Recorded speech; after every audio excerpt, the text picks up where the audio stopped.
Start at 6:30, but it is now 6:10. And this evening, we look forward to a very interesting program. We have a number of guests in this program. The co-host for this program is Brother Severin Mackenzie.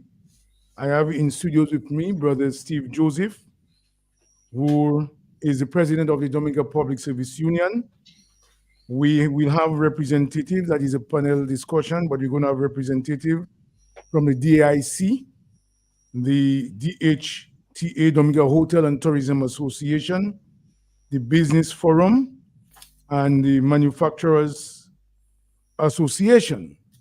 And you might be asking yourself, what is this program all about?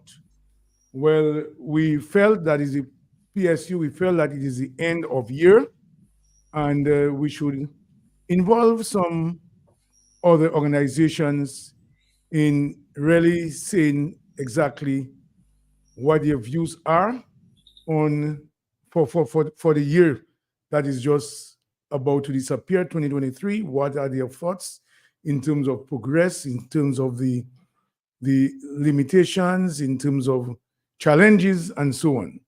So this evening, we look forward to a very interesting program. But like anything else, let me take this opportunity to extend my heartfelt sympathies to those who would have lost their loved ones. And my cousin, for example, passed suddenly, Laura Williams from Pichley, who was a seamstress, and sister to Marva Williams. He passed suddenly, I think it was Monday.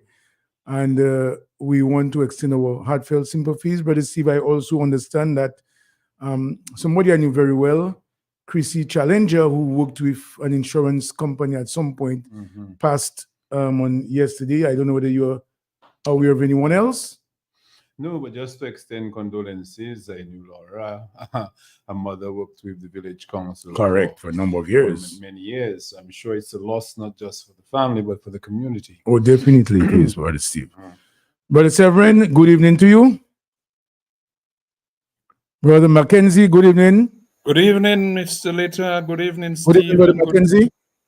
Good evening, Mr. Litter. Good evening, Steve. Good We are evening. We are hearing faintly, I guess. Yeah? Yeah, Brother Mackenzie, okay, I'm hearing you. I'm hearing you better now. All right. Good Yes, evening, definitely. Mr. Litter. Good evening, Steve. Good evening. Let me say good evening to Rhea Williams from the HTA and Kerwin John Baptist from the DAIC.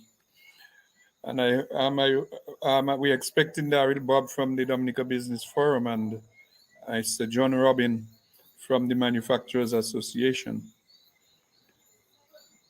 So I'm looking forward for an interesting discussion this evening. And let me at the same time take the opportunity to wish all of you and our listeners compliments of the season and best wishes for the new year.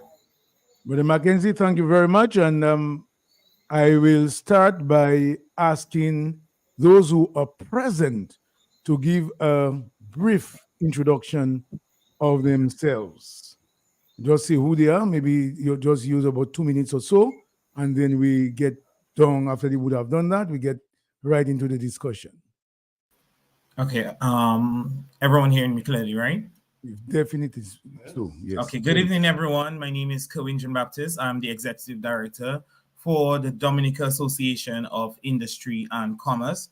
And as we know that the DIC is the largest representing body for the private sector here in Dominica, we ensure that there is a proper economic flow or environment for businesses to thrive, to continue thriving, and probably to get to the next level in their business life.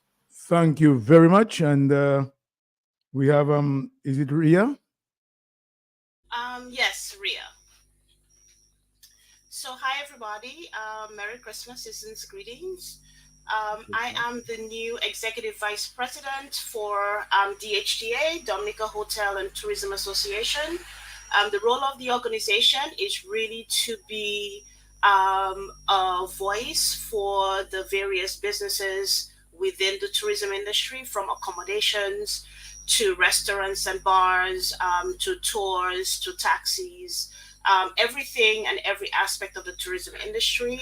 We're here to ensure that policies that are developed are in their benefit, and that we have a strategy going forward to help increase participation and guests to Dominica in the tourism industry. Thank you very much, Ria, and congratulations on taking up that new position as Executive Vice President of the DHTA. Brother Steve is no stranger to the to Q95 and is a well-known personality. Brother Steve? Yes, well, just to say good evening, and I trust that we had a peaceful, restful, some persons rested, but peaceful and blessed Christmas.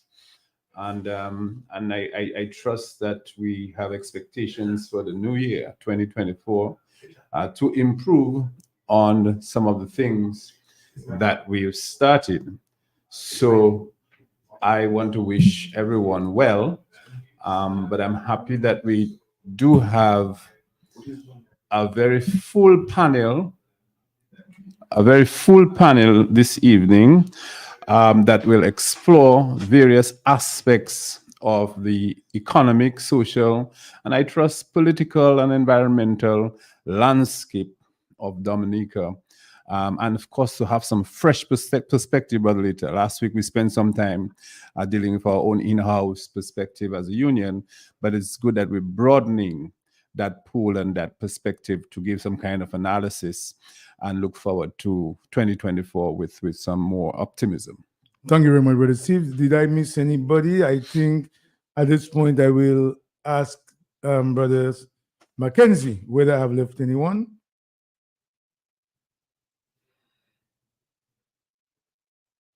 Yes, Brother Mackenzie, we're not hearing you. We are not hearing you. Yeah, I was just Hello? trying to unmute. Okay. Yes, I think these are all on the panel for tonight so far, unless Okay. the others join sometime Very later. good. And Brother Mackenzie, just say a few words about yourself. Well, I am Severin Mackenzie. I am, in fact, the immediate past president of the Dominica Business Forum and also the Dominica Manufacturers Association. And I was hoping that both the current president of the Business Forum would join us. And I'm hoping that he still will.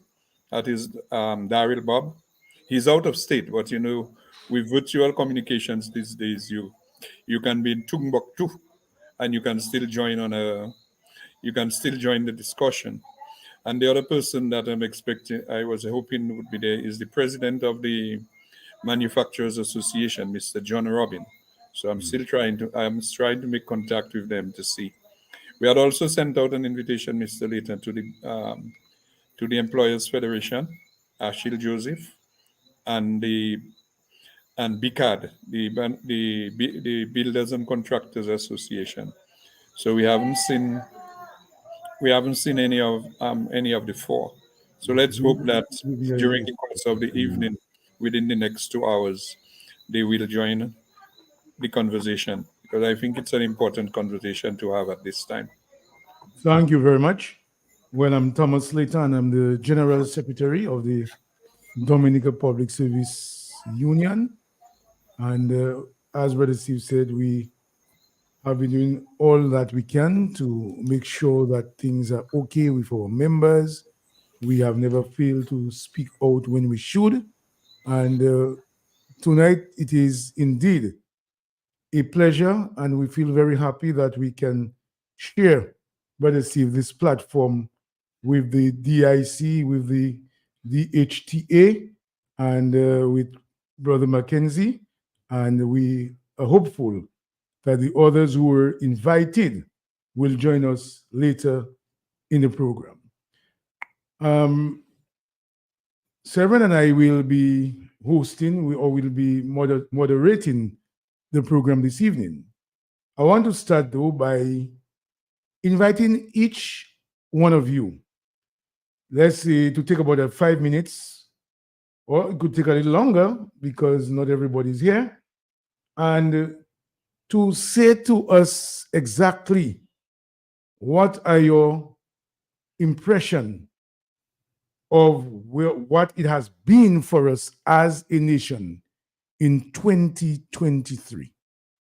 After everyone will have answered that question, then we will get to specific areas and to ask about it and what you think or how you like 2024 to be. So let me invite whoever is ready and to say to us exactly what are your views on things in Dominica for 2023.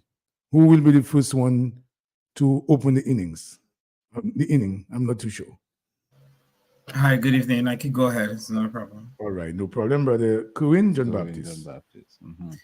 So, as you know, as I said earlier, that the DAIC represents the private sector, and in the private sector, what we have seen for 2023 is, well, as a company representing the private sector, we've seen a lot of the smaller businesses and so on really push themselves to the best of their abilities in terms of trying to ensure they have a proper economic flow.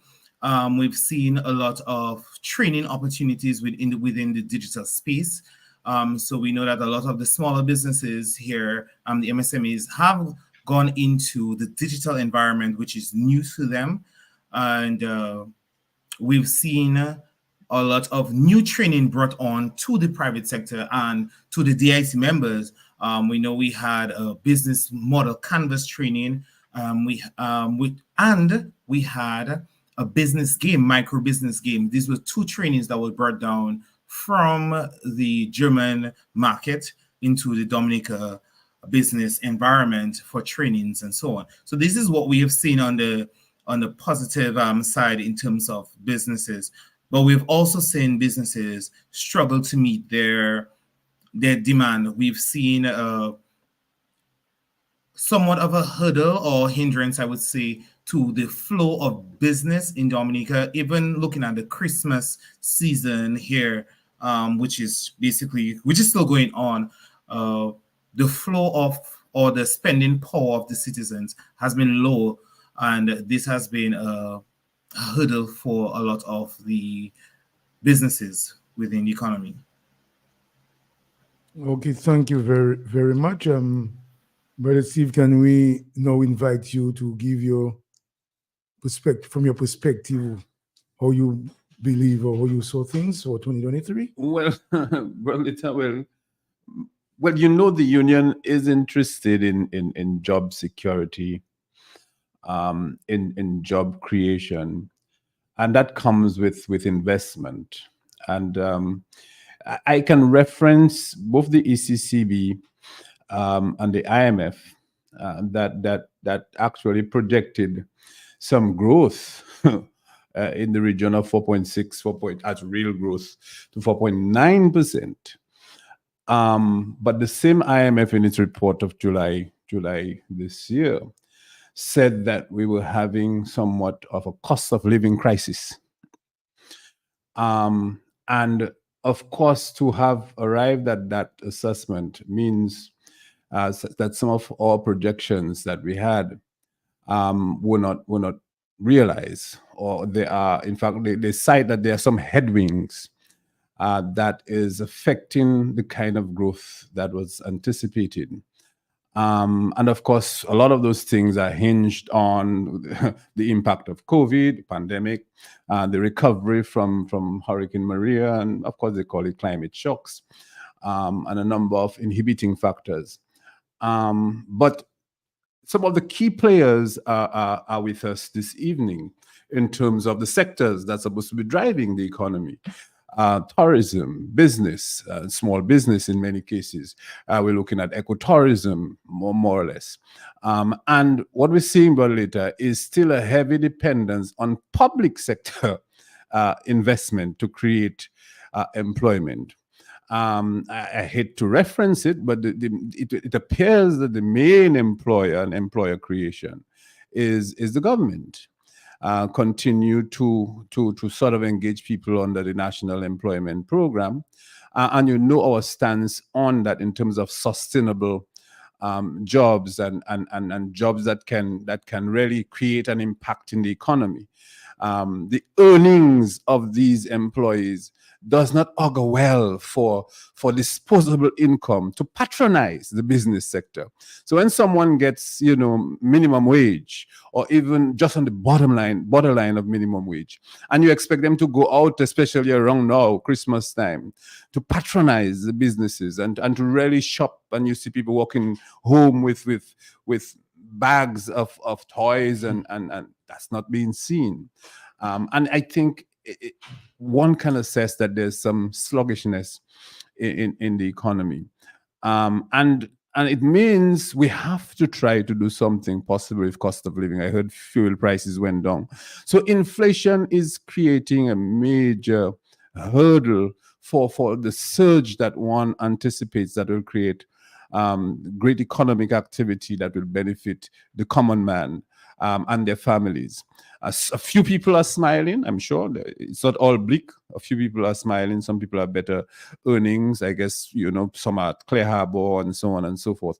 And of course, one can cite the implementation of the reclassification exercise in the public service that create a little blip for persons a few months ago. But generally, what we're hoping is for greater investment in some of the key sectors, tourism, agriculture, business, that will kind of create that impetus for people to find better paying jobs, greater jobs that provide them, the kind of security for them to continue to participate in the economy. So I would love to hear throughout this program, how do we change this momentum and create a more upbeat momentum that create excitement in the economy for greater job creation and job security? But let's see if we'll get back to some of the I'm points sure that you have raised.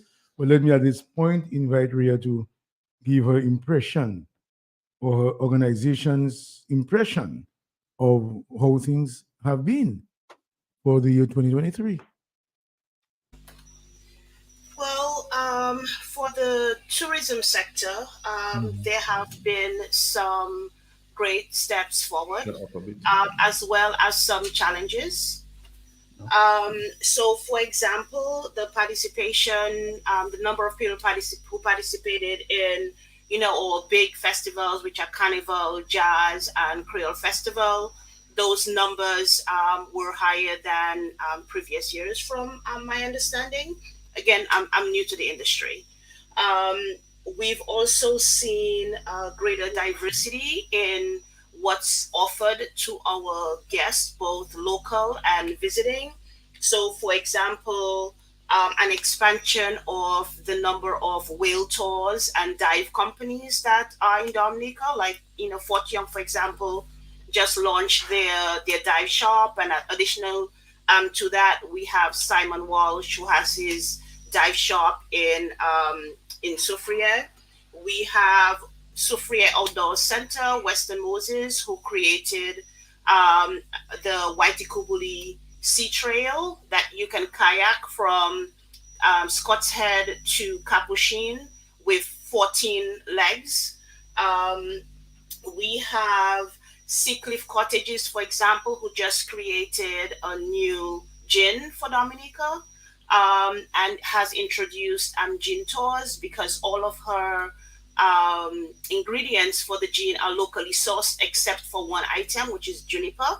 So she redid her landscaping with all the herbs, all the plants that she used in the production of her gin, to be able to do tours. Fort Young and their expansion to have 100 rooms.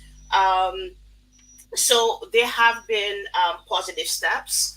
With regards to DHTA, we're reaching out more to our members and non-members, anybody in the industry really, to try to get as much feedback from them as possible as to the real state of their business. Because it's one thing to think how a business is doing, it's another thing to actually speak with individuals and find out what is the real state of their business.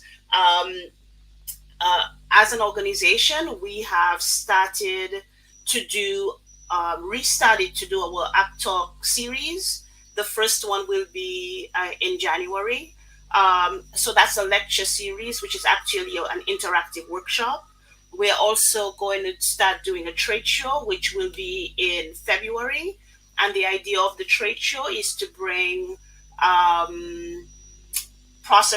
producers with and accommodations and create partnerships within those organizations. So there have been a lot of positives. Now, of course, there have been challenges, and with the tourism industry, one of our biggest challenge, of course, is access and affordability of access to Dominica, and that is something that everyone in the tourism industry brings up, as well as Dominican nationals abroad bring up the cost of getting to Dominica, and the time it takes to get to Dominica. So for us, that remains one of our largest, our biggest challenges.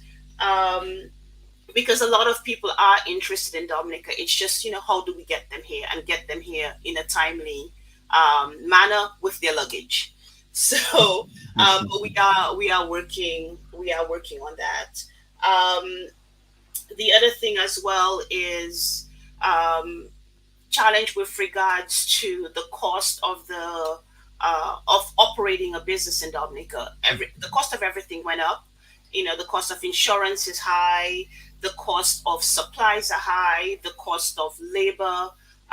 So those are all challenges that we are working through with our members and trying to develop a solution that will have a positive impact on the local economy and allow these businesses to not only be sustainable, but to be able to grow as well.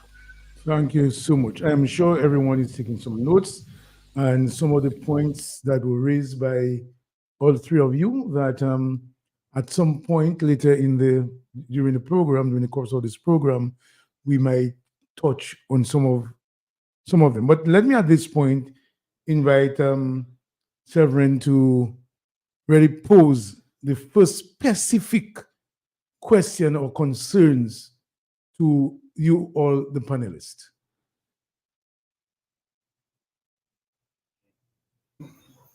Yes, I was praying that you're not going to put me on the spot, Mr. Later, to tell me what and to talk on behalf of any particular sector. No, we're just looking at the specific yes, concerns of yes, points but or topics. yeah, I think the year 2023 has been a very challenging one for Dominica on a number of fronts. I know that the business community, for example, has been the business community has been struggling with quite a number of in terms of cash flow and the payment, and particularly as it, I think Ria made mention of doing business in Dominica, which seems to be a very difficult one because and so there are some developments which took place. I mean, we know that the international airport is under construction, but there is one active event here, and I guess Kerwin could maybe tap on that came into our palms, and I think a lot of people were very much excited about it. And then it disappeared. It is the hosting of the Cricket World Cup matches this coming next June, the ICC's World Cup. How do you think this decision for Dominica being unable to host the Cricket World Cup would have impacted if we had succeeded in having it? How would it have impacted on your membership? And now that we do not have it, what are the disappointments that you would like to you think that would go with the decision of not being able to host the Cricket World Cup in Dominica next year? This is supposed to anyone or Yeah, well, Yeah, anyone. Okay. Regarding the business sector, as we know that any international activity that we have on island that basically brings in more visitors to the island will help in the in cash flow, basically in generating revenue for any of the businesses. Also provide the much needed awareness of products because as we know, Dominica has a lot of unique products. We have a lot of unique products basically out there in the environment. So any activity like that that basically that is on hold or doesn't happen, it really affects that type of feeling. What I think it did for us is as much as businesses may be disappointed of not having that activity, which will basically limit the amount of cash flow that happens within their business, it provides an opportunity. It provides an opportunity to ask yourself within the business world is really and truly, are you ready? Are you even ready for that type of opportunity? So if we did get that opportunity, would you be ready to service the community? Would you be ready to service the amount of persons that's coming in to the island? And again, that's the main area that it really focused for me because at the end of the struggle for business is spending power.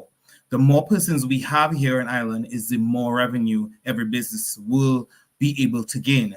And our population is small. So we know that cash flow within the community, the Dominica community already is somewhat of a hindrance, somewhat of a low level because of again all what is going through persons have gone through for the past years, for Maria, for COVID, the international crisis, and you know basically spending power is not as where it should be. So if we any activity that can bring in more persons to the island to increase the amount of expenditure, anytime that doesn't happen, we know that it's creating a step back for the entire economy and the businesses. Okay, so you think that is a lost opportunity for us? Yeah, I think so. Yes, definitely think it's a lost opportunity for us. But I wouldn't say a lost opportunity. I just think it as an opportunity because as much as because we cannot just look at business as in what is presented just in front of us. We also have to look at the future because this here provided us with a insight into look at what happened, look at what we could have gained. So now let us work on developing a better economy, a better situation, a better flow, so that opportunities like this cannot be lost in the future. Okay, thank you. I don't know whether anybody want to add to this or whether we move to the next Well, question. Just yeah, go ahead, well, Ria. 1 second. So, Cohen's answer is actually spot on. And his response could be translated into any industry in Dominica, particularly the tourism industry. Of course, not having this event here is a disappointment because it is the impact will be felt. It will be an adverse impact. However, this is the perfect opportunity for all of us to take a look at where it is that we are realistically. As Cohen said, what do we need to develop now so that the next time this opportunity comes up, we are ready for it? What do we need to do now so that whatever that opportunity is, it could be football, it could be cricket, it could be netball, whatever, it could be rounders, whatever it is, that when that opportunity comes up again, we are ready for it. And he's right, I don't see things as something that's lost or something that's gained. It's how do we progress one step at a time in a positive direction, and how do we use our experience now? How do we learn from it so that we can be ready and we can grow in the future? But the beauty about Dominica and Dominicans here is that we are incredibly agile. Within the tourism industry, it allows us to challenge ourselves to create new products that will bring guests into the island. Because the more creative we get with regards to our businesses and our marketing and our products as individual businesses, as an industry, the more the long-term impact, positive impacts will be. So for me, for DHTA, we see it as an opportunity. Okay. Uh, But ju- Steve, I think you're about to say something. yeah, because I mean, I take the point. I think it's a very optimistic point of view. Um, and maybe I want to question, should we extract that part of the reason why we lost that opportunity was because we were not ready? Because if we are suggesting that we need to get ready, it means we need a deep analysis for us to determine why we were not ready. I trust that all the stakeholders can be interested in this. Government is one, DHDA, DIC, but the people of Dominica is another critical stakeholder within the wider economy. How this trickles down, because the more people you have on island, is the greater economic activity for all small businesses, for the taxi driver, for the common man. So, Brother Lita, I think that's important, but I want to also pivot and suggest there are a couple things that's happening within the economy, and Mackenzie spoke of the international airport, but we have a number of incomplete hotels. We have a number of major investments that have started in Dominica. And I can point to Coconut Beach, and I can point to Miru, some big, investment that would create that kind of amount of rooms, for example, for us to be able to host events like these. I think it is events like these that should cause us to say, can we have a stakeholders discussion on analyzing the actual root causes and what needs to happen for us to better prepare? As both Cohen and Leah says, can we use that as an opportunity to learn, to improve? But what steps do we take concretely? We having this conversation now, but something more practical need to happen in terms of assessing why it is that we appear to be not fully ready to welcome an event like that, and if we have analyzed, for us to take concrete step to find solutions. I just wanted to Okay, point so out. maybe what I we would can just do. butt in quickly, Mr. Litter. Yeah. Yeah, because the thing about it, and I think all of you touched a bit on it, because one of the things I think we should appreciate is the fact that the hosting of World Cup events, sporting events, is almost a dream for all nations. Mhm. And that we know, for example, that there, particularly when it comes to football, because I think the football World Cup is the most popular. Soccer is the most popular, and we see to what ends that countries go, even in engaging in bribery. You know, we remember we said Platter, and all the all what was, all the problems that ensued with, the awarding of soccer World Cup games. So I think what happened with us and the Cricket World Cup is one that we should actually look at. We must be able to learn from our mistakes and to try not to have them repeated again, and to try to see what type of remedial action that we can take to prevent such recurrences. Because for example, we know that Dominica has been involved quite a bit in promoting festivals, the Creole Music Festival, jazz, the Creole jazz, the carnival, and all the other things that we have been creating. But the Cricket World Cup would have, in fact, brought in a type of visitorship to the country that we have been yearning for. Because people who decide to visit any country to participate in to view World Cup activities are not backpack people. These are people with money who come out to have a good time and to spend. Oh yes. And the Cricket World Cup matches in Dominica would really have touched all aspects of the economy, from the persons who are cleaning the streets to make sure we beautify the island.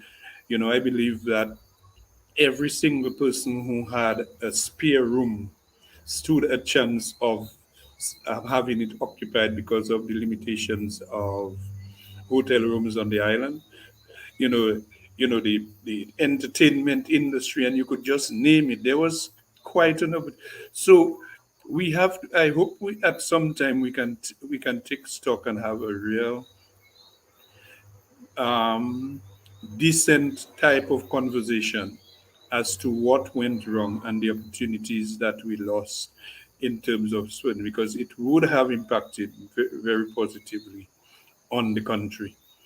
And I think also it sends out one message that there is a greater need for public private sector cooperation in terms of when these things come around, that you need private sector, it, you need the private sector involvement in those type of activities when they come around, because you find that there is a void on the part of the public sector being able to take advantage of some of those events when they come around, situations when they come around. Definitely. I This is just something wanted to plug in yeah, this comment yeah. to this again. This is something that we definitely will have to look at. One of the things that's of concern to me, though, is some of the rumors, some of the things that you are hearing about the state of the economy. We are hearing of government's inability to pay its debts. We know a number of people have not gotten their income tax return, and I can say that for a fact because I Yes. happen to be a victim of that, brother Oh, Steve. oh, I happen to you're on the be list. I am on the list where we are into another year, and we are expected Get your refund. to get our refund for last year. But people, and as I said, we're in a new year, so which means we have to go through the whole process of paying income tax, Declaring, yeah. declaring your income tax, and so on and whatever. And that is of concern to me. We are hearing that some things are not being accepted. What do you call it again? LPOs. LPOs are not being accepted at a number of places, and so on. And I just want to pause for a moment and to ask you all, what are your views on this thing that I've just raised? The state of the economy, the inability for the state to pay some of its debts, cannot pay income tax return to people who pay too much taxes, and so on. Who would want to really take this one? Okay, so I can go ahead and start up again. So as we know, the conversation in the topics in what you brought up there are very important and integral. They're serious conversations that's being had. I can say that we can't fully speak on the state of the government being unable to make payments because I can't speak on the government. I'm not certain exactly what are the reasons or why there are this type of situations, and I think that's something that we cannot discuss blindside of what exactly is going on, because all will happen basically would be speculations on what we think is the reason why. If we take a look at the other industry, because one thing about the DIC has networks throughout the Caribbean. So we are connected with all other chambers of commerce throughout, from Belize all the way up to Bahamas and so on. So we are part of a number of things which we call CARICHAM. And in discussion, we do see, even with what is advertised up, you may see different islands having this change or this thing happening with their economy. But in general, you will find out that all islands have been suffering from previous crises that have happened throughout the world, basically. So as we know, from the situation with Russia and Ukraine, from the COVID pandemic. All these are areas where the governments of each countries had to really put forward or step forward and really put their resources in. So we know that that would have created somewhat of a hindrance for countries.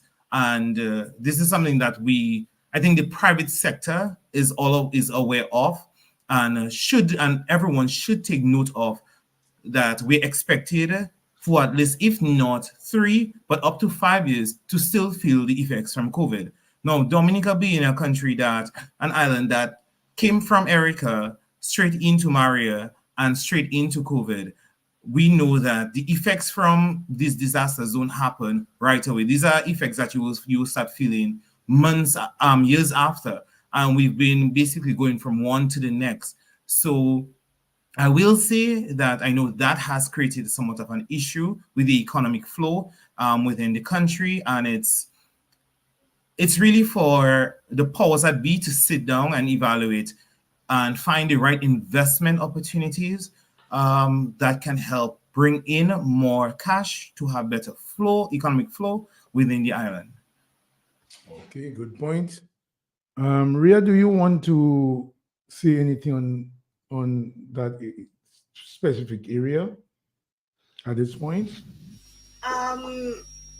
You your statement started with it is a rumor. I have a rule: I do not comment on rumors. It just breeds speculation, suppositions, creates more rumors, and I really don't think that's a wise line to go down.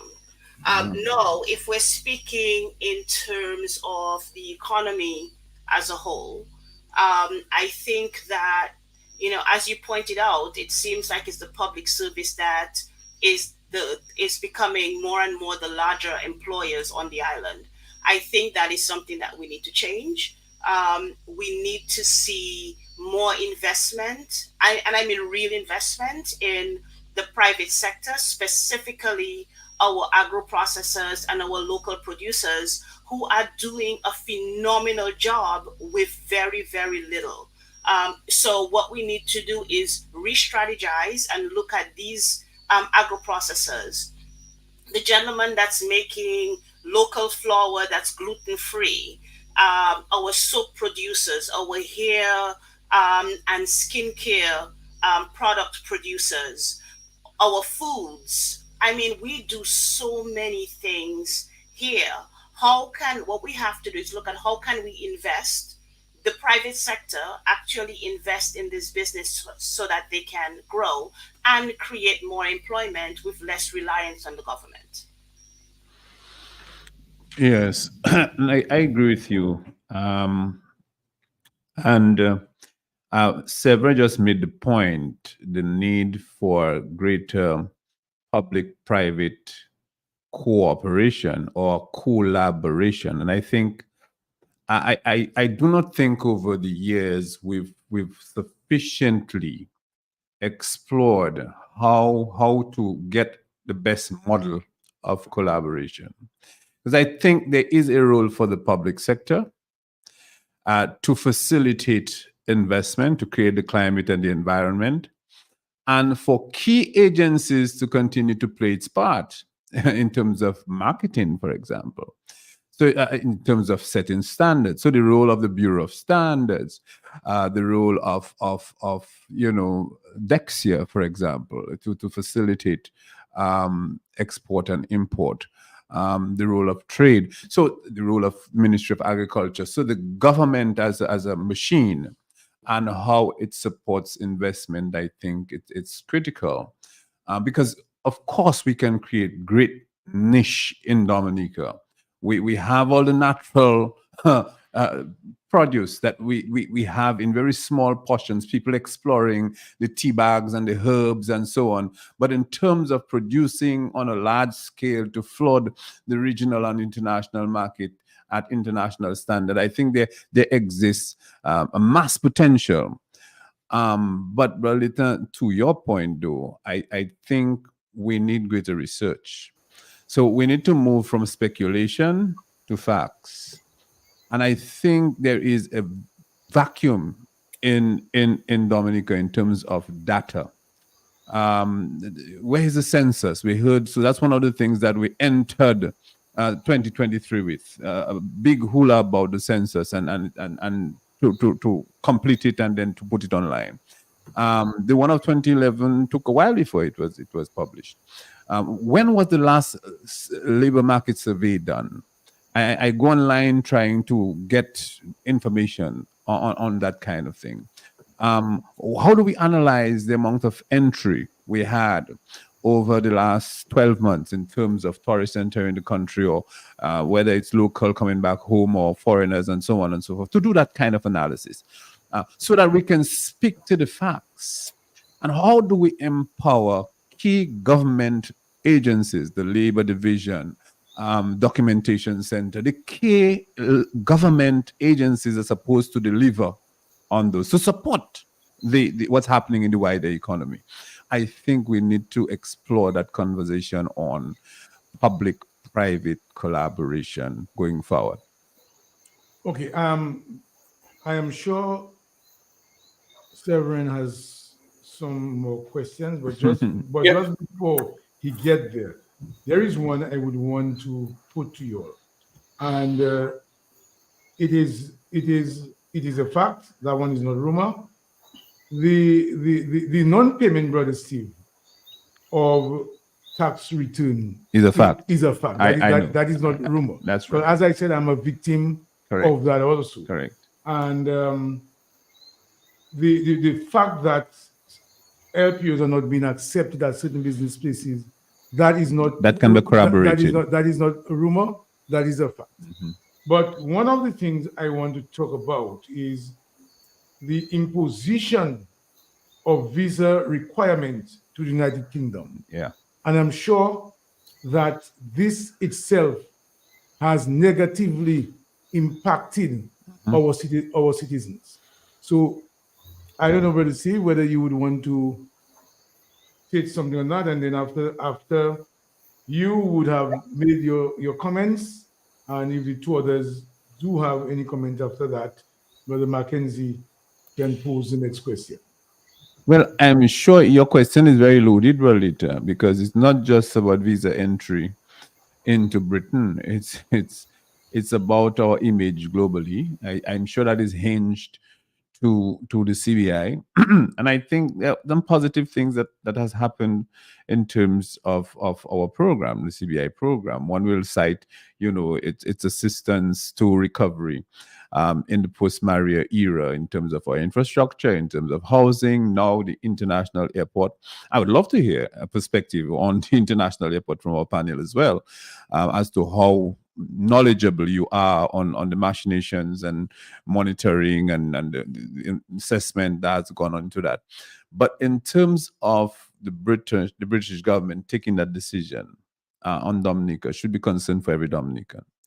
And of course, you have had an explanation by the government as to why that has happened. But what we have to ensure is that all the concerns that the British government has raised should be addressed, because I'm sure that other countries may have expressed, the EU itself has expressed some concerns and have outlined a set of requirements that they would want to see that Dominica takes. So I think it's an alarm that has gone off. And each of us, especially you in that critical sector that require people to come in, but also those of us who want to travel to Europe and pass through Britain. Britain is a hub. Anytime you go into Africa, to Europe, in those areas, Britain, people have their families there. I think it should be a concern for all of us. Anyone else? What I would say on this is that it's a major concern, and I think the powers that be really needs to assess, like what Mr. Stevens said. We really need to sit down and assess what exactly is the issue or what are the concerns, and I believe that right now the powers that be are working on that to ensure that hopefully that they are working on this to ensure that we don't have any situation like that happening again for us with any other country. But really and truly, it's about awareness of this entire situation, because this was coming forward, and I'm certain that the information would have been shared. I think we need to get in front of when things are happening to bridge the awareness of it to the public, because I haven't read a lot on it, but I know from what I have gathered that this is not just a Dominican thing. It falls on a number of countries, and as much as yes, it does affect Dominica, because we do rely, a lot of persons do have, like you said earlier, do traffic through the European markets or use this hub for their travels. But what I'm posing on is basically awareness and proper transfer of information when situations like that is happening for us here in Dominica, so we can get in front of things before we are behind of it. Okay, Rhea, would you like to say anything on that? Well, when the UK imposed the visa requirement, it wasn't exclusively to Dominica. In fact, they imposed it on a number of countries. Different countries, they call it different things. So, like for the US, for example, they call it the ETA, which is similar to what the UK citizens need to get into the US, which is called the ESTA. Um, and their primary reason, as they stated, was to raise funds for the UK economy. So that is something that they implemented across a plethora of countries. And again, a lot of it has to do with, as they stated, was to raise funds for the UK economy. Did our CBI program have an impact with regards to the time it was implemented? Because our requirement, as well as I think a few other countries, were implemented ahead of the remaining countries. It probably did, but that's not the sole reason. Now, with regards to the impact on Dominicans visiting the UK, it's an added cost. And again, when you are on a limited salary and you want to travel, particularly on vacation, every dollar counts. So yes, it will be a hardship to Dominicans. Going through the process will be a hardship because you have to submit documents, you have to submit an application form online, you have to pay the fees online, and all of these other processes that were not previously required. And then we also have to look at, which has not yet been addressed, the impact of being able to travel throughout the Eurozone now, because previously, because we were part of the British Commonwealth, we could travel pretty much throughout Europe without a visa. So now that the UK is no longer part of the Eurozone officially, and we now require a visa to get into the UK, what impact will that have on Dominican citizens visiting other countries in Europe? So that is something that we have to look at. And I'm sure that they're looking at ways, they're trying to find out, the people who make the decisions are trying to find out as much as possible, because again, this is new to just about everybody right now. So, but is it a hardship? Definitely. It's an additional step that we all have to go through now that was not previously required. Thank you. I pass on now to my co-host. Seb? Seb, you can come in now. Yes, we do not have any expert here on on agriculture, but I know that earlier we were able to touch a bit on production, and one of the things that I am very much concerned about in terms of the revenue base of the country as to what keeps our economy going. And I, having been involved in the manufacturing sector for a short stint, when I dared to establish a manufacturing enterprise, which was unfortunately short lived for various reasons.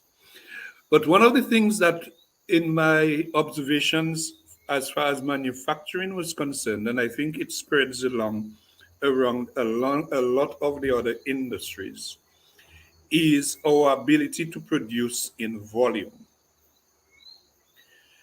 And I can recall that we tried our best to influence the powers that be that you should look at the crops that are viable, particularly for processing, and then to put a mechanism in place. And one of the crops that, in fact, we had identified during my stint as the president of the Manufacturers Association was passion fruit. At that time, Bello was producing, this passion fruit syrup, which was in fact very popular on the regional and in fact even on the international Yeah, market as far as the definitely. US. Yeah, because the Bello passion fruit syrup, I have tasted I have tasted all the passion fruit syrups from all over the place, and I just haven't met one that is comparable to the quality that Bello was producing. But one of the things that caught my attention at that time was the fact that people were starting, because of the short supply or the low level of production in passion fruits. Bello at one stage had to import passion fruits or passion fruit pulp from overseas. And this is because passion fruits were being grown here on a scale where somebody have a few vines of passion fruit and they harvest a few bags of, a few plastic bags of passion fruit. And it was easier to go to the Roseau market and sell 4 passion fruits for $2, 50 cents for one. Right now it is 5 passion fruits for $5.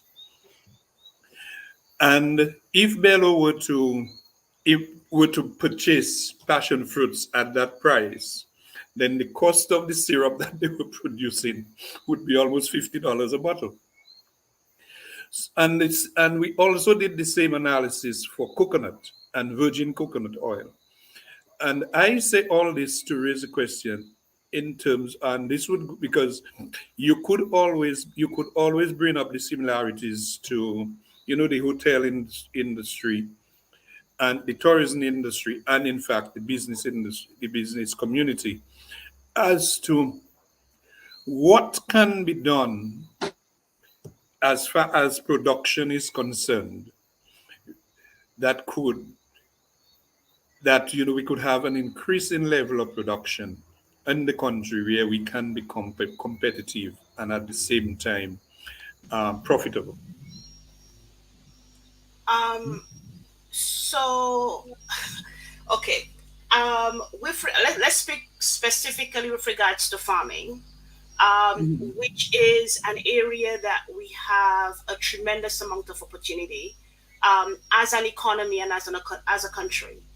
Dominica has we have the correct climate, correct weather, great soil, um, people who are willing to work. We have all of these things, and Dominica really should be the breadbasket of the Caribbean in terms of producing anything within the agricultural sphere. Now, one of the things that we have to work on, which you just asked, is collecting data and planning. So, what our farmers tend to do is, if, for example, Dexia says we need potatoes. I'll use potatoes as an example. Everybody goes out and plants potatoes all at the same time. Instead of planning it out and staggering it, so you have a consistent supply of potatoes every week, right? So instead of planting 4 acres of potatoes at the same time, you break it out, you do a quarter acre every week. So every week you're harvesting a quarter acre of produce. That's one of the areas that we have a tremendous amount of opportunity, is teaching our farmers how to do the business of farming. We still do this, my grandparents did it this way, my father did it this way, And this is the way that we continue to do it. If we want to grow, if we want to produce more, produce a better quality, produce, have a consistent yield or consistent harvest, we have to understand the business side of farming and putting systems in place that teaches that to our farmers so they can plan out better. That is one of our greatest opportunities. And then the other thing we have to look at is, do we need to grow more fruits? Absolutely. But the amount of basic vegetables we import, lettuce, tomato, cabbage, celery, carrot, just cucumbers, just the basics that we can literally grow year round that we are not doing. What we need to do is refocus, start with what it is that we need for our day-to-day consumption to reduce our imports, and then progress from there. So, Sorry. so, Brother, well, brothers have said we're not experts, but some of us are farmers. So we have Hooky Mackenzie, we have practical experience. And two things I need to stress this evening, and let me express my optimism. I think there's great potential in the agricultural sector. You just said it. I think we have the right person in the seat of the Minister of Agriculture for this time, because he's a trained person in the sector. He worked in extension. That's Mr. Rui. And I think he has a passion for the sector. The challenge is everywhere globally that agriculture has really been exponentially exploited and bringing profit and gone commercial, it has to be subsidized.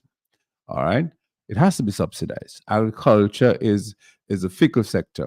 So just this year, those of us, and by the way, Mr. Mackenzie, I am a passion fruit farmer for over a decade. All right. And I work alongside one of the biggest passion fruit farmers, my cousins. And combined, we maybe have close to 6 to 10 acres of passion fruit. But let me tell you, you go through one dry spell in Dominica, and we're going through it right now. Right now, just coming out of the hurricane season, we have entered a dry spell before Kawem, and all your flowers drop. All right, and then you have to wait for another cycle so I have put forward the need for subsidized irrigation, all right, as a recommendation, that if we can tap into our rivers that's flowing to the sea without any inhibitor, if we can tap to some of the overflows and give farmers a flat rate, so that they can irrigate their farms. You can have water. We have water in Dominica. We're not Antigua or some one of the dry countries of the Eastern Caribbean. We have water. Give farmers a flat rate that they can irrigate their farms and farm year round. And the other challenge is the cost of labor. Well, later. No longer people want to work for you for $40 and $50. You have to now pay them well. And even the guys that you go to, you have to be there with them, because if you're not there with them, then, instead of getting 6 hours, you get 4.5. Mm-hmm. So that's the reality. So we've asked that if we could get support in terms of labor, in terms of input, and yes, there are some key crops that we can invest in.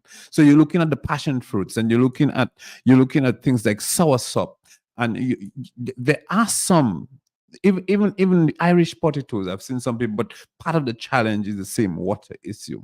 And I have there the challenge with coconuts. We have a challenge, and I know the ministry is going into some coconut program, but we have a challenge now of the returns on jelly water, which means people are harvesting the jelly long before it can turn dry.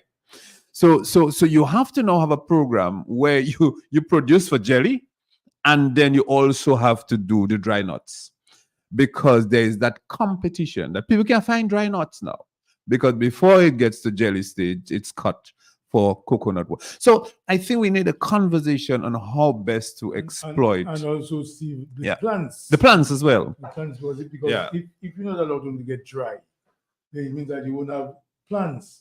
Correct. So we have imported plants, and I know the ministry have a whole set of plants somewhere that they hope to to roll out. I don't want to put out no secret. As a farmer, I'm inquiring, but I know citrus is an area they're going into heavy, coconut. But in terms of how do we subsidize that?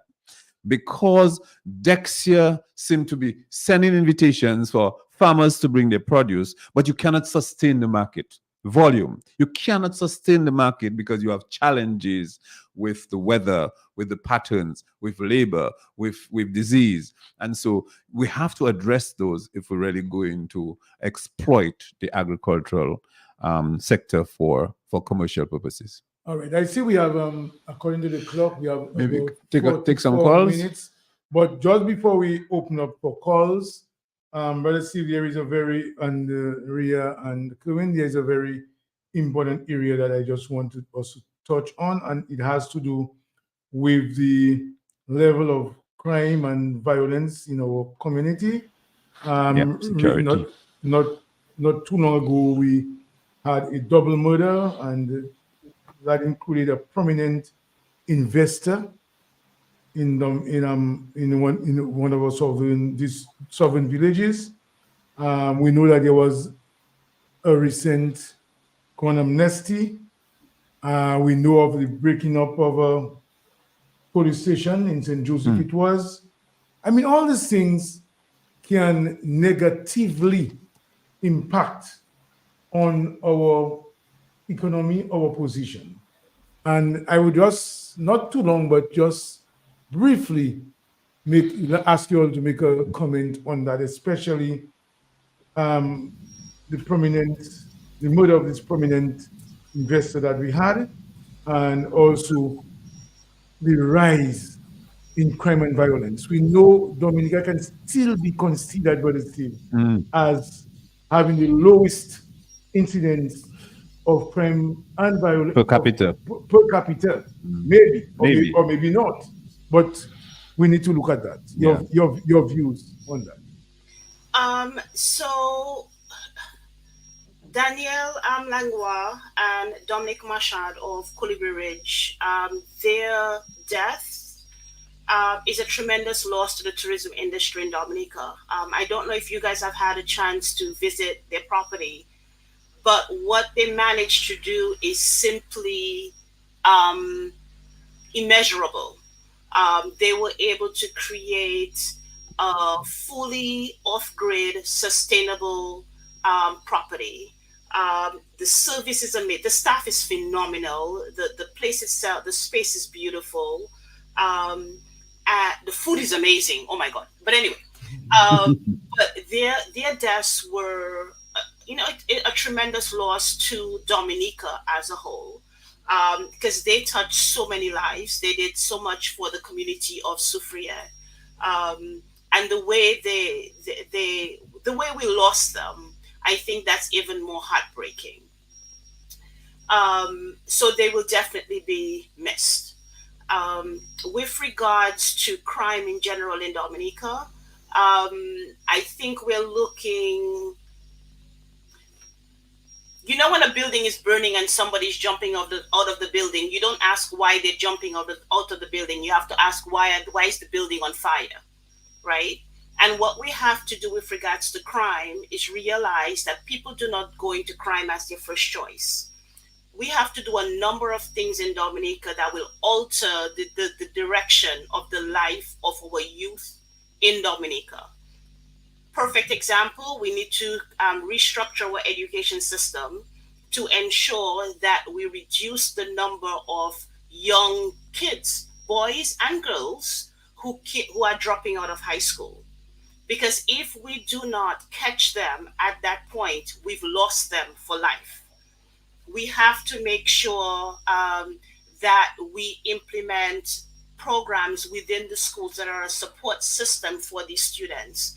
We have to have um, psychologists that are diagnosing learning disabilities and giving the students and the educators the tools that they need to ensure that the students are able to learn and learn in an environment that works for them. We need to invest in after school programs. We need to invest in arts and athletics to keep these young people occupied, because if not, we're going to end up having them on the street. If you don't have a high school education, if you drop out of high school, you don't have a high school education, you're more likely to become involved in crime. So how do we stop the surge of the number of people that's becoming involved in crime? So there are a number of things we have to fix early on. We have to bring back full scale all across the island um, technical schools where kids who do not go the traditional route of high schools can still learn a trade. We have a shortage of plumbers and builders and masons and electricians in Dominica because we don't have the capacity for these students who have the capability to actually go in and learn the skills and be able to support themselves. So it's not just how do we, that we have crime. We have to look at the root causes of the crime and at what point the mindset changes from I want to go to school to become a doctor, lawyer, teacher, whatever it is, to if I want to eat, I need to sell drugs. I need to traffic drugs. I need to rob someone. So we have to understand the causes and take steps to mitigate and reduce the number of young adults that we lose. And we're losing a tremendous number of our young men. And we have to stop that. Plain and simple. Okay. I want to add on to what Ria just said, because really and truly, in addressing any challenge, you really need to identify the root causes of those things. And we know youth, again, uneducated youth is one of the root causes, but you have other causes like poverty and inequality that we also need to really target within Dominica. And from there, we have to look at so after we look at the challenges we have or the root problems we have, we also have to look at the present situation. How are we giving back to the economy from how giving back to the economy, and how are we preparing those who have been apprehended to come back into the working environment? Are we prepared? Do we have a proper program that ensures that the persons who have been apprehended, who goes to jail for their crime, when they come back out, they're not coming back out more skillful in crime, but more skillful to be able to contribute better to the economy? Do we have that special program? So we need to look at investing better in that type of field.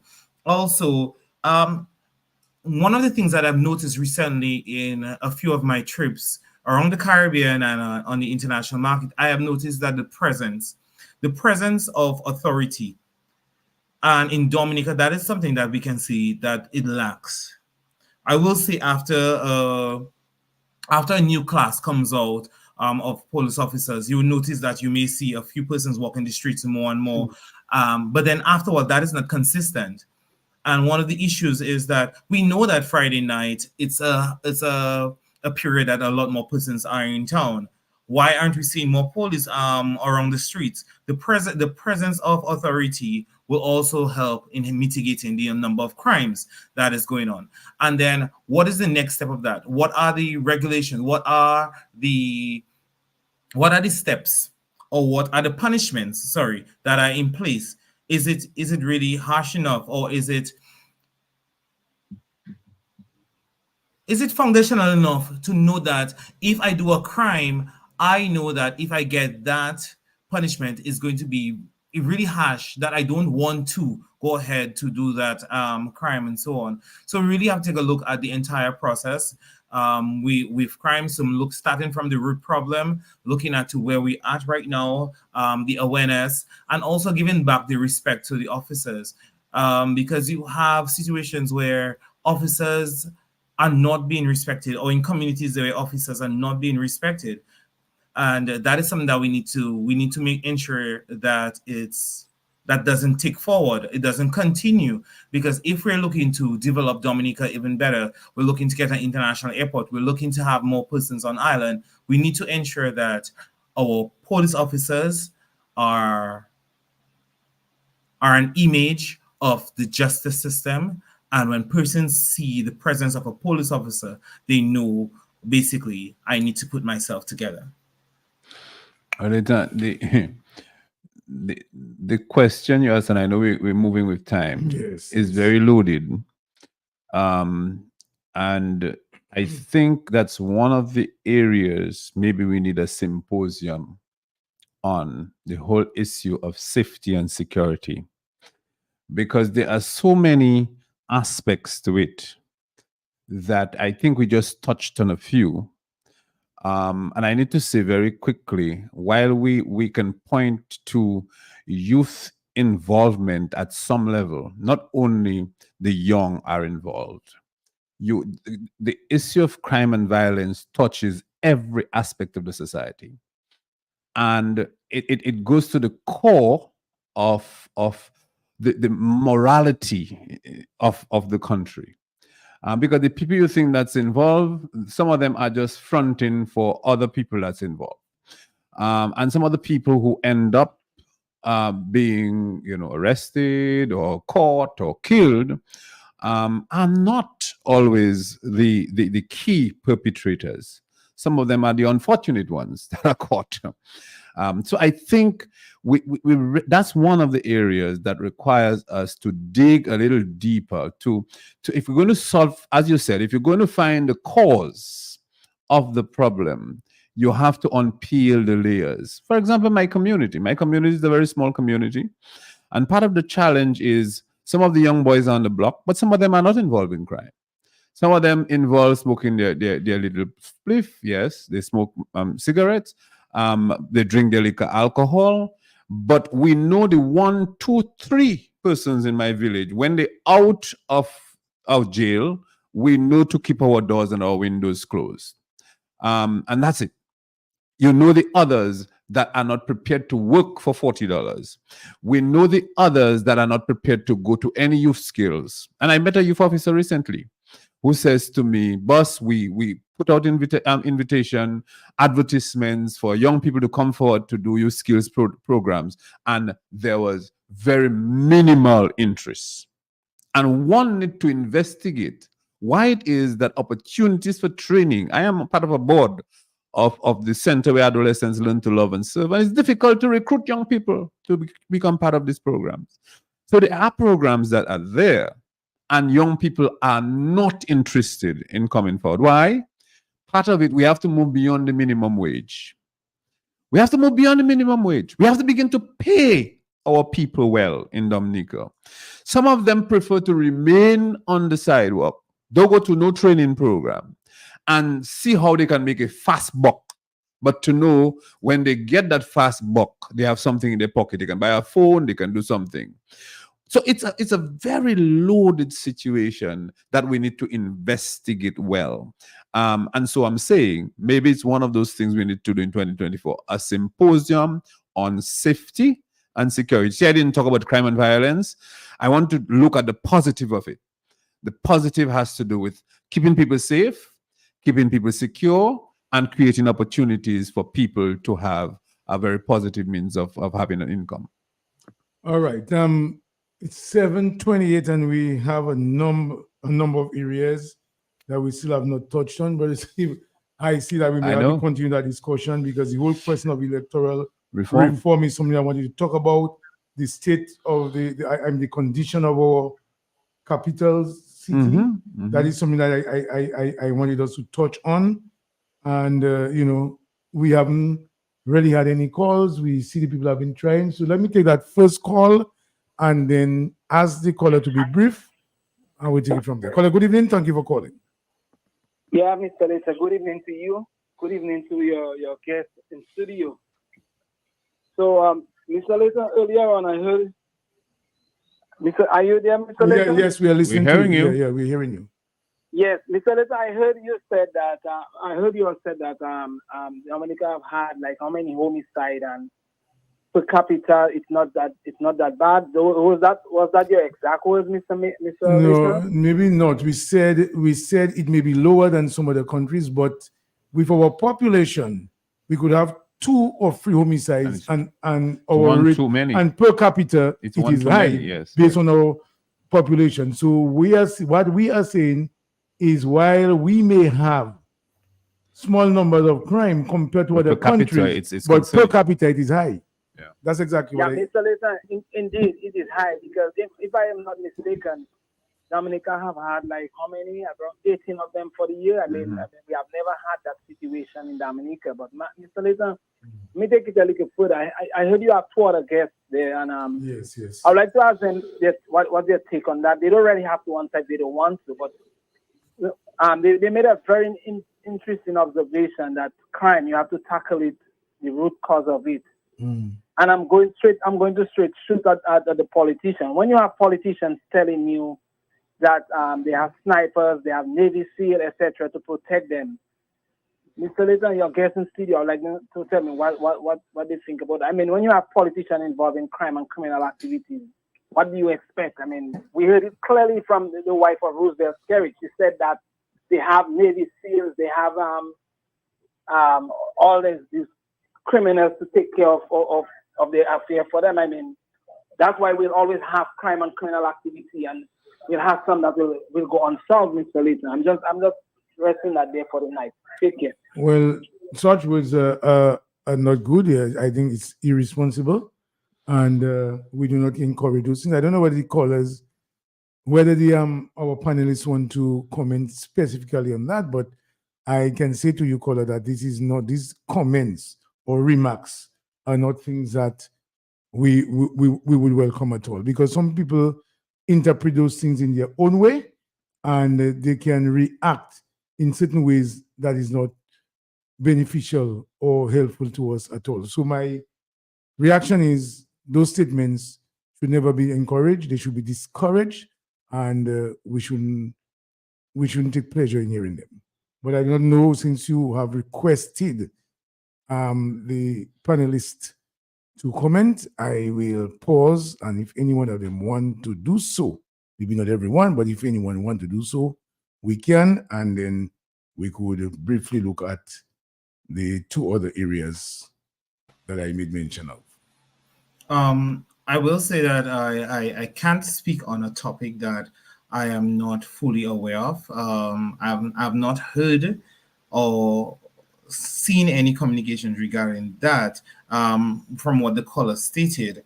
And so, yes, that's something that I will not be addressing. Okay, I think we can move on to electoral reform. I mean, last year there was a lot of excitement, a lot of discussion. Not last year, but this year. I still forget that we are still in 2023. In 2023, we had a lot of excitement, a lot of discussion. We had the Electoral Reform Committee. We have a number of organizations coming together, making recommendations. We saw this Byron report. We had some consultations. We were told that we would have had the recommendations implemented by a certain time. That has not been done. And we also, so I'm going to put those 2 things together because time is running out. Very quickly. So the electoral reform and also the state of our city. I feel very depressed. I must say so without any apology. I feel very depressed walking the streets of Roseau, where we have a number of open drains. We have situation where you have overgrown vegetation in our drains. The sidewalks are not even. And sometimes I say to myself, how comfortable, how satisfied that we feel that the tourists enjoy walking the streets of Roseau, when we ourselves as local, and some people are not that young, so it creates a challenge to them. I've seen a gentleman, for example, on a wheelchair, a tourist, and had a great challenge walking or being moving forward to the city. I suspect he was going to the Botanic Garden because he was just below Astafans, that is how you call it, street King George. I think it's King George. And and you had vehicles parked on both sides of the road. Yeah. Some of them like absolutely no space for pedestrians. I mean, how do we take those things? Yeah. The state of our city as well as electoral reform. Let us just do those two together, and I will give everybody, say, 3 minutes, and then we continue to take some calls. And we do have another guest. Yeah, we have another. Yeah, and then I see Mr. John Robin just joined us. All right, Mr. John Robin, welcome. Yes, thank you very much. Anyone want to start? State of the city. I will start with the electoral reform and go straight into the state of the city. I know I sat with Mr. Thomas at the State House conference room, listening to the report from the electoral reform, and we did brought up a few concerns, and we know that a few things will be addressed. So my concern has been really trying to see what's next. Where are we now with the progress on the entire electoral reform? Because for me, I am up with reform for anything in Dominica, whether it be government reform, whether it be the prison reform, whether it be educational reform. I really think that after a specific time, we do need to go back to revisit the policies and procedures that happen with any initiative set here. So I'm really waiting to see what is next. Where are we with the process, and where we're going.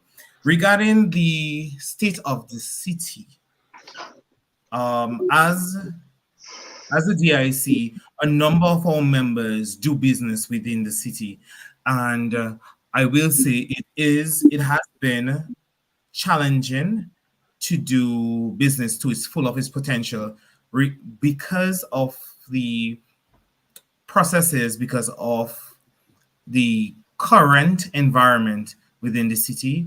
I know that there are plans for the advancement, and I really don't want to rush on it or speak too much on that, because I know the DIC is planning to do what we call a courtesy visit with the team that is for 2024. We are planning to meet with the team that represents the Roseau enhancement and really look into what their vision is, the possibility of what their vision and when actually it's going to take place. And we have some views and points from our members that we would like to address at that meeting. Which includes, I mean, the general, like Mr. Thomas, the streets, from the streets to the uncovered drainage systems, to the irregular cleaning of the drainage system, which allows flooding during sometimes mild rainfall. So we really need to take a look into when the advancement of the city will start, because it is becoming difficult to conduct full business within the city. Okay. Can I come in now? Yes. Yeah.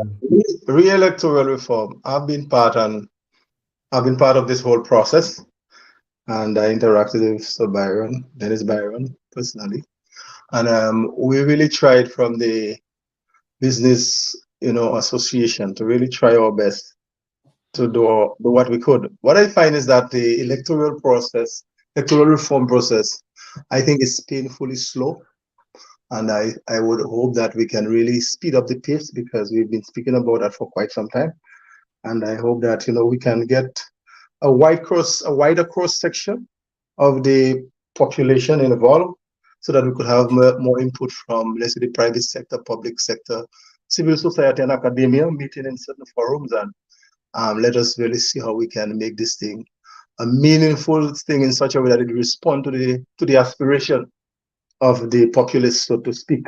with respect to the city, I think we need to make more allowance for parking, and there are some spaces in roads that we can use. Even over the river itself, we could possibly look at the possibility of constructing a facility over the river. I mean, that's might be far-fetched, but in terms of the space that's available there, we need to look at that down the road. And also, I think there are a lot of small manufacturing operations throughout the city of Roseau.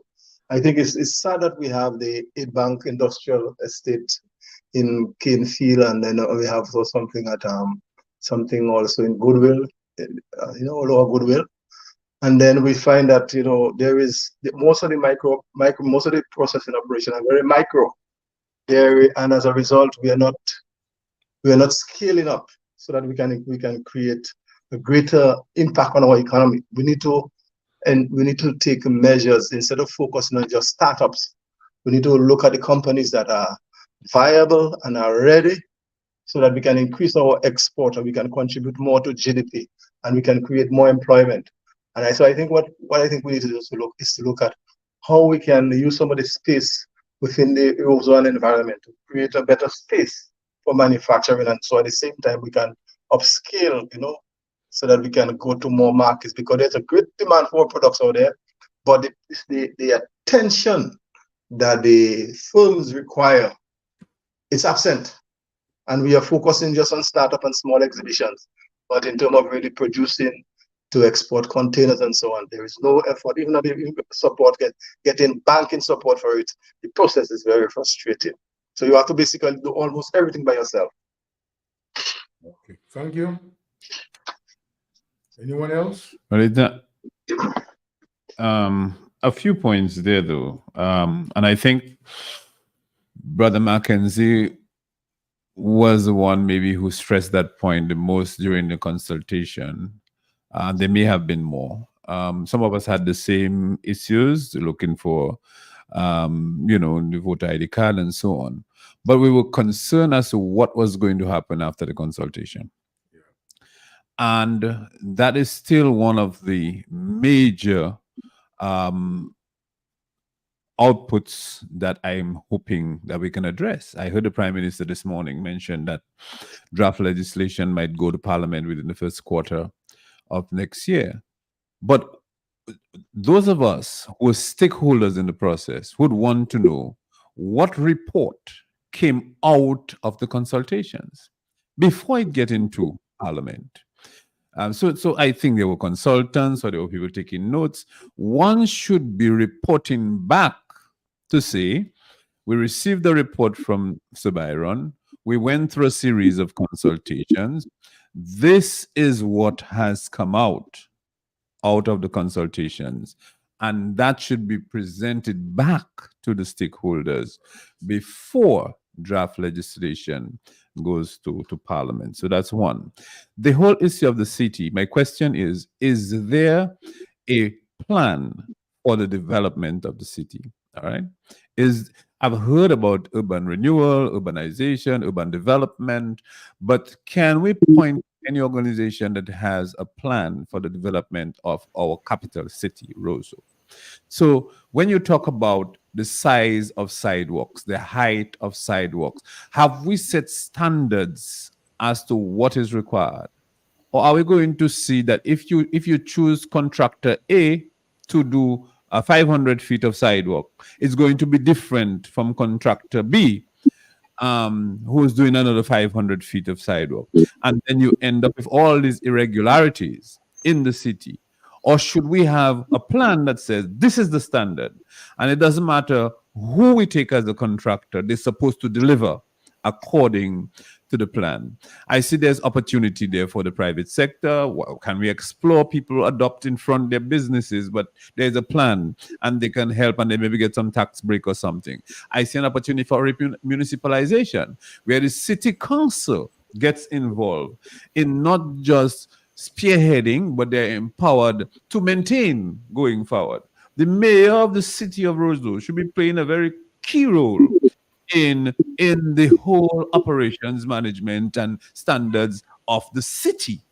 So I think there's an opportunity for dialogue between central government, the local government, and the business sector, but that for and tourism sector as well, to ensure that we come up with a standard plan for the implementation as to what we want the city to look like. Mr. Later, if I would come in. Yes, please. The thing about urban development, the design of cities is a science by itself. And I'm afraid, I'm afraid that we may end up going ahead with some type of Roseau enhancement, and we create more chaos within the space, because Roseau itself has its own peculiarities. Because Roseau is not like a number of other cities, even across the Caribbean. Because Roseau is in what? Caldera is a basin. Right. Mm-hmm.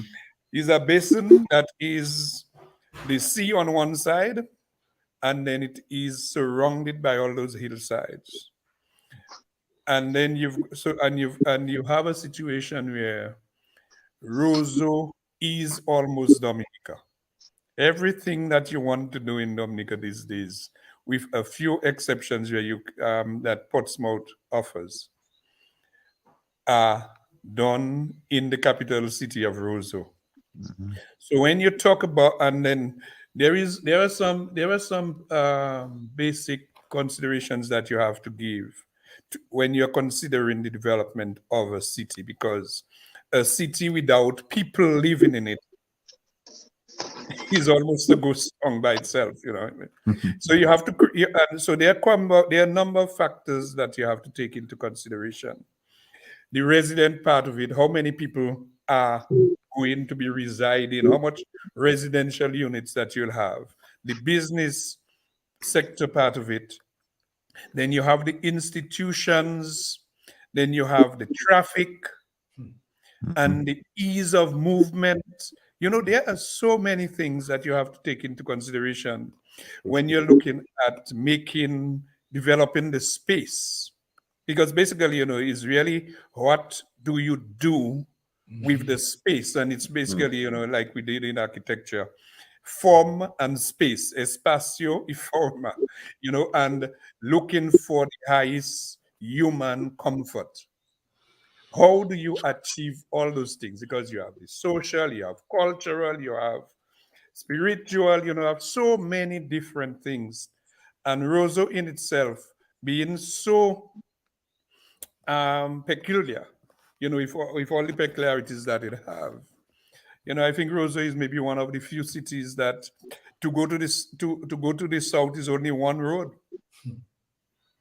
To go to the north is one road. As soon as you hit Foncole, is one road, you know what I mean? And then to go to the valley is one road, and then none of them, you do not have a circle. You know, you have to come back through Canefield to come back. You have to come back through the cliff to come back to Roseau. You go in from, you know. So, you know, I think that there is a need for a wider discussion, not only on the development of the city itself, but on the development of the country itself. That with all these vehicles that are coming into the country, and all of them at one point are in Roseau. All of the vehicles, you know, thousands of vehicles in Dominica these days. And at one point, all of them come into town, with a few exceptions. So it would be good that I will go back to the Cricket World Cup and the loss of it. It would be good that we would learn from our mistakes in dealing with the Cricket World Cup and realize that we need to put heads together to come up with a real, consolidated, comprehensive plan where all ideas can contend, where you then come up with it will never be a perfect solution, but you can come up with a reasonably good solution that will take care of some of the problems that exist in Roseau. Because I mean, we have been fortunate we have been fortunate for all those years that we have not had any real any disaster within the Rose area. You had to get people out. But remember, we are in a volcanic country, Correct. and you have all those volcanoes in the Roseau Valley, and we should not rest our laurels and think that we can become complacent, that it will not happen to us, because I can remember after Hurricane Hugo in Montserrat in 1989, I went to Montserrat and helped them to do some rebuilding after the hurricane. And it was Plymouth and thing. And just a few years later, Plymouth was no more, because you had the eruption of the volcano, and people had to, and up to now people have not gone back to Plymouth. They had to build another city. That's So we have to take a number of things into consideration as to how do you take care of the services and all those things that are concentrated in this small Roseau space, and how we broaden it, and also how do we improve on the access to the city. With regards to electoral reform, I believe that you know, I believe that the politicians have to look at, have to consider seriously that electoral legislation is really for future generations. And we should not be selfish about it. There are some things, and I agree with Steve that, with all the consultations that took place, and with Sir Dennis Byron, there should be some level of discussion as to what came out of these consultations and how we move forward. So I do not believe that it is the correct approach that the Prime Minister would say that after all this, that he could have one or two individuals who believe that they can come up with the correct solution and go to Parliament with the legislation for electoral reform without some type of further discussion, or at least the public having the opportunity to see what the final draft is. Okay, well, we haven't got much time, 8 minutes left. It seems to me that at some point we will have to bring those of us who on that program together, if not on radio, but just to meet face to face, have a small discussion, review what the things that was said tonight, and decide on a way forward. Because, Brother Steve, I and the rest of you, I find that we had a lot of discussions, and sorry, I was impressed in people not just commenting, but they were coming up with recommendations at the same time. So I believe we need to get together at some point during the early part of next year, and to come up with a plan as to how we follow up on some of the things that we said this evening. I'm really sorry that we couldn't take calls, but I see this line has been blinking for a good while. So let me just see what I can quickly take that caller. Please be brief, sorry, so that we can move on. We can bring closure to that program. Caller, good evening. Thank you for calling. Yes, a pleasant good evening to you, Mr. Letta. Mm-hmm. I think it's a wonderful opportunity to have such a program this evening.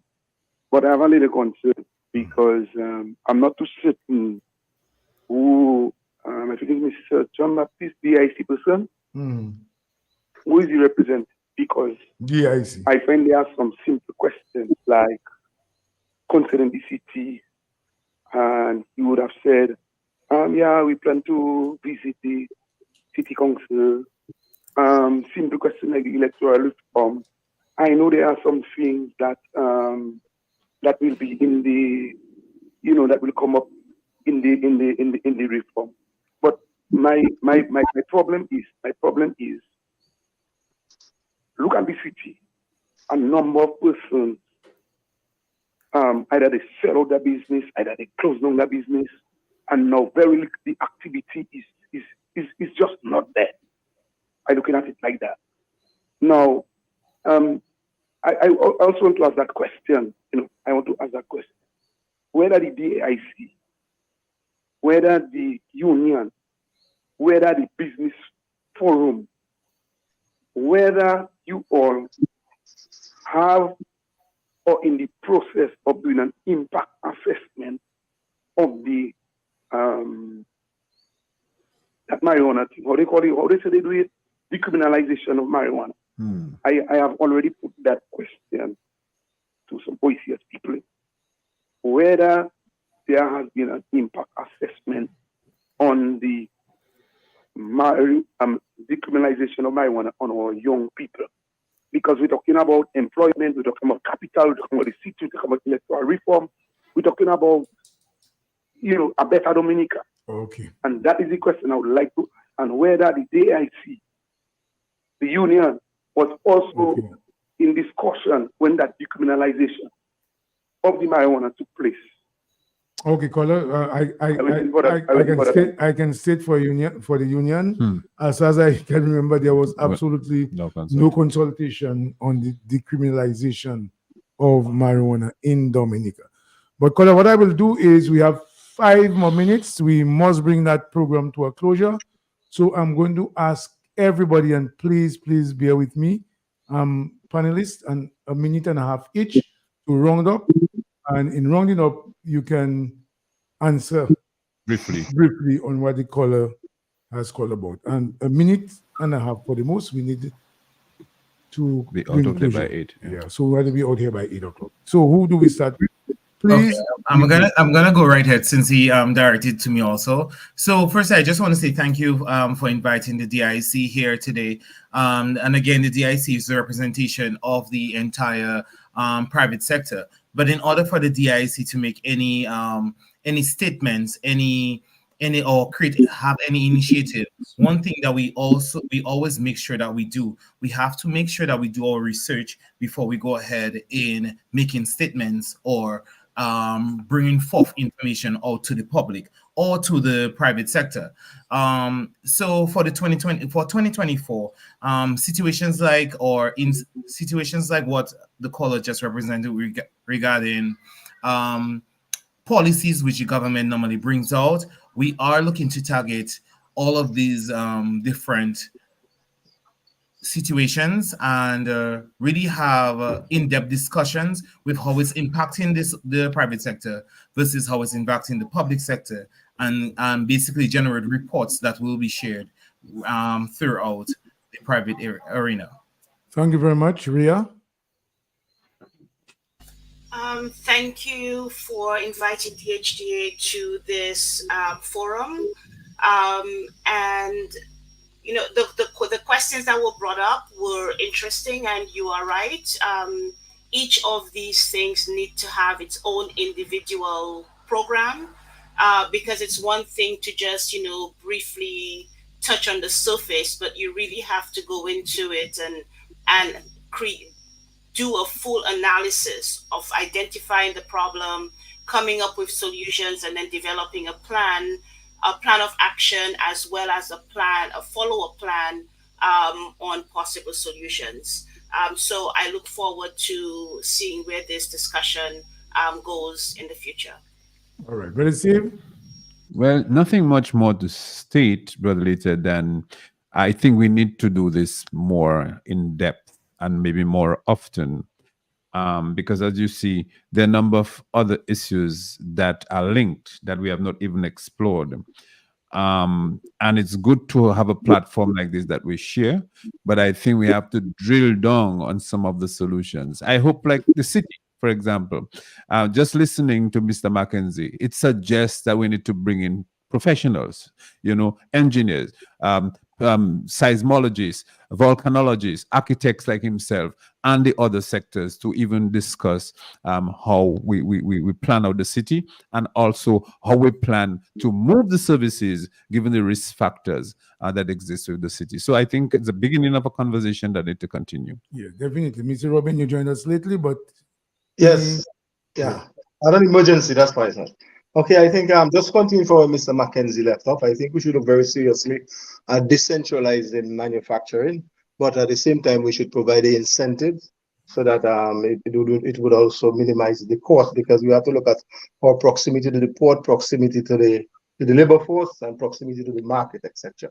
I think critically we have to look at that on national level. We need to look at continuous education for our people at all levels. All right, and also we need to look very critically at, instead of focusing on only startups, we should focus on upscaling. And I want to emphasize that we need to go big.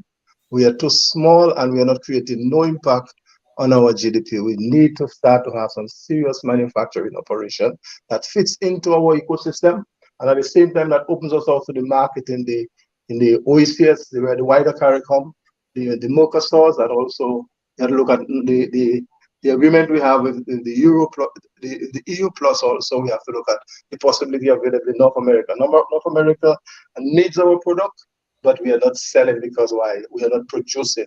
And we don't have to look at raw material necessarily available in Dominica, although we have the possibility to create critical backward linkages. We have to explore those possibilities. And let's move the country forward instead of just talking. Thank you. 8 o'clock.